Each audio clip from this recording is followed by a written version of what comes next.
friends, today I want to show you my trick for making foolproof, moist, tender chicken breasts every single time.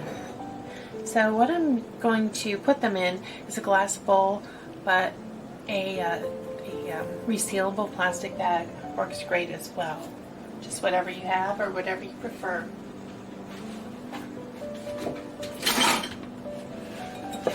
That, so get chicken on my board if I can help it.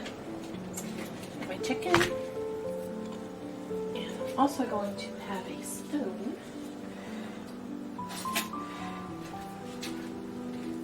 for my salt, and that's all it is. Basically, dry brining the chicken.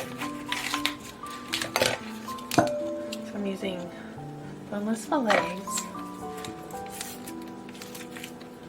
I'm just going to use 2 of these. I'll put them in the bowl.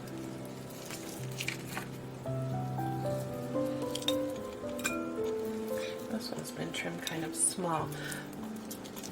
But normally what I'll do for a full-size breast is 1 teaspoon of salt per breast. Sprinkle it over. So I'm going to use 1 for this side. This one is not quite a full size.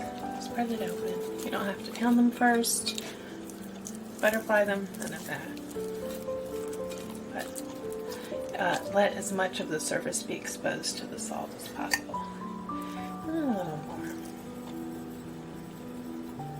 And then I'm just going to cover it, let it sit for at least an hour in the fridge or overnight. I wouldn't go 16 hours, but it's about noon, and I'm going to cook these around 5 for dinner. I'm making Greek salads, and they'll be beautiful by then. And I'll possibly give them a little rinse off before I cook them, but it beautifully adjusts to season the breast and keep it moist and tender.